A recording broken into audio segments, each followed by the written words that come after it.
इस लेक्चर में बात करूंगा schools of thought in human geography. ठीक है, हमारी जो ह्यूमन ज्योग्राफी है इसमें कितने टाइप्स के स्कूल्स ऑफ थॉट की बात की जाती है। तो 3 तरह की स्कूल्स ऑफ थॉट हैं हमारी ह्यूमन ज्योग्राफी में, जिसमें नंबर 1 पे आता है वेलफेयर स्कूल ऑफ थॉट, जिसको ह्यूमनिस्टिक स्कूल ऑफ थॉट भी कहा जाता है।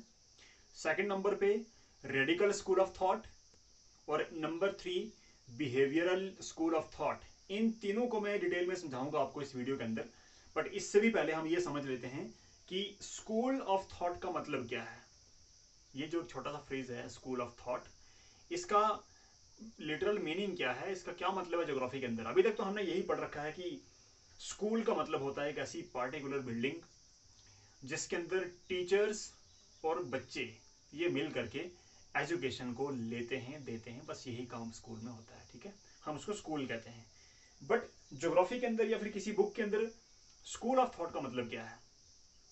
आप बोलोगे सर ये बोरिंग लेसन, कभी पॉसिबिलिज्म, कभी डिटर्मिनिज्म, कभी नियो डिटर्मिनिज्म, कभी ये कभी वो, और पता नहीं क्या क्या अप्रोचेज, कभी रीजनल अप्रोच, कभी सिस्टमेटिक अप्रोच, और अब बात आ गई स्कूल्स ऑफ थॉट की। तो चलो खैर, ये लास्ट टॉपिक है हमारा। तो स्कूल्स ऑफ थॉट क्या होते हैं? किसी पर्टिकुलर सब्जेक्ट के अंदर जो उस टाइम के प्रोमिनेंट स्कॉलर होते हैं। जैसे मैं ह्यूमन ज्योग्राफी की बात करूं, ह्यूमन ज्योग्राफी में किसी टाइम पीरियड के अंदर जो प्रोमिनेंट ज्योग्राफर हैं वो किस कॉमन आइडियोलॉजी को प्रोपेगेट कर रहे हैं, उसको सपोर्ट कर रहे हैं, उस आइडियोलॉजी को, उस सोच को, उस विचारधारा को स्कूल ऑफ थॉट बोला जाता है। अब ज्योग्राफी में कितने टाइप की विचारधाराएं आई, जिन्होंने अपना अपना जो टाइम पीरियड था उसमें एक अलग नाम जिन्होंने गेन किया अपना, तो मैं उन 3 की बात कर रहा हूं। ठीक है, सबसे पहले बात करते हैं welfare school of thought. Health, housing and education. ये वेलफेयर अप्रोच ये मानती है कि इन 3 सेक्टर्स पर सबसे ज्यादा पैसा खर्च करना चाहिए, सबसे ज्यादा एक्सपेंडिचर होना चाहिए, सो दैट किसी भी सोसाइटी का भला हो सके। तो पहली अप्रोच है वेलफेयर अप्रोच, जिसमें सोसाइटी के वेलफेयर की बात की जाती है, मैन काइंड की भलाई के ऊपर ये लोग जोर देते हैं। तो ये पहली अप्रोच है जिसको ह्यूमनिस्टिक अप्रोच भी कहा जाता है। नंबर 2 पे आती है रेडिकल स्कूल ऑफ थॉट। ये रेडिकल स्कूल ऑफ थॉट क्या है? ये मार्क्सियन थ्योरी जो है ये उससे इंस्पायर्ड है। मार्क्सियन थ्योरी क्या कहती है? मार्क्सियन थ्योरी का कहना है कि हमारे अर्थ के ऊपर, हमारी सोसाइटी में, हमारी दुनिया में जितने भी सोशल प्रॉब्लम्स हैं, चाहे वो पॉवर्टी है, चाहे अनएम्प्लॉयमेंट है, चाहे वो इनइक्वलिटी है, जितनी सारी भी सोशल प्रॉब्लम्स हैं, इनकी जड़ है कैपिटलिज्म। आसान भाषा में यूं समझो कि दुनिया में जितने भी अमीर लोग हैं, जो भी कैपिटलिस्ट लोग हैं, जो इंडस्ट्रियलिस्ट लोग हैं, जो अमीर लोग हैं, उन्होंने गरीब लोगों का पैसा इकट्ठा करके अपने पास जमा कर लिया हुआ है। इस रेडिकल स्कूल ऑफ थॉट वाले स्पोर्टर्स, ज्योग्राफर्स का या उन फिलोसोफर्स का यह मानना है। उनके हिसाब से अमीर होना एक बुराई है। जो अमीर आदमी है वो कहीं ना कहीं गरीबों का पैसा अपने पास इकट्ठा करके उनके हिस्से में परेशानी डाल देता है। इस सोच का ये मानना है। और ये लोग ये मानते हैं कि जो कैपिटलिज्म है ये सारी सोशल प्रॉब्लम्स की जड़ है, तो कैपिटलिज्म को खत्म करना चाहिए। कैपिटलिज्म क्या होता है? जब किसी देश की जो इंडस्ट्री एंड ट्रेड है, जब इन दोनों सेक्टर्स पे यानी व्यापार और लेना देना, जो भी पैसा कमाने वाले काम है, वो जब सारे किसी प्राइवेट सेक्टर के हाथ में होते हैं, तो इस टाइप के पॉलिटिकल सेटअप को हम कहते हैं कैपिटलिज्म। ठीक है, जहां पर काम करने का प्राइमरी मोटिव होता है प्रॉफिट कमाना, ना कि किसी की भलाई करना। जैसे एग्जांपल से यूं समझो कि जो गवर्नमेंट कंपनियां होती हैं उनको प्रॉफिट हो या लॉस हो, बट वो काम करती रहती हैं। उनका प्राइमरी फोकस होता है पब्लिक वेलफेयर या फिर लोगों की सेवा करना। But on the other hand जो प्राइवेट सेक्टर की कंपनीज होती हैं, अगर उनको घाटा होगा तो वो बंद कर देंगे, काम को नहीं कंटिन्यू करेंगे। ठीक है, क्योंकि उनका प्राइमरी फोकस क्या होता है? बेनिफिट लेना, प्रॉफिट कमाना।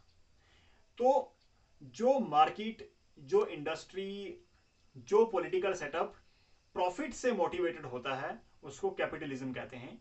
जहां पर जो अमीर लोग हैं वही सारा कामकाज देखते हैं।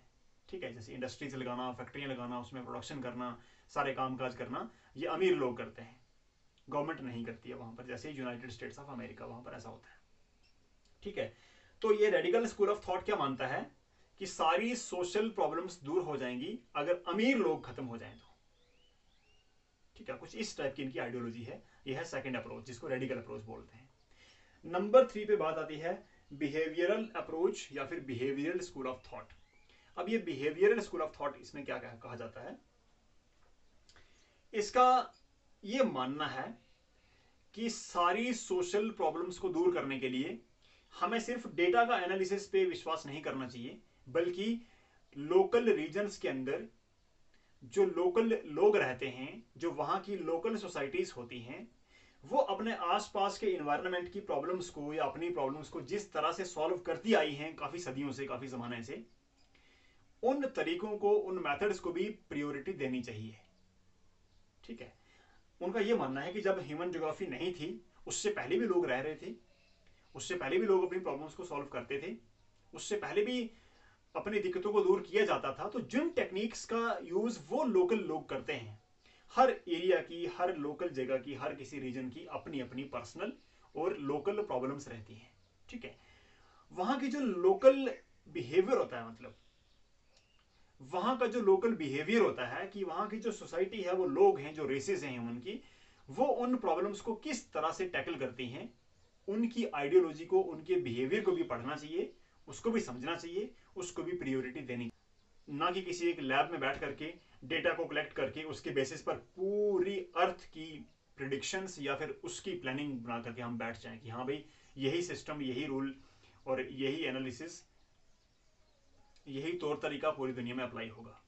ऐसा नहीं मानना चाहिए। ठीक है। तो यह है हमारी थर्ड बिहेवियरल अप्रोच।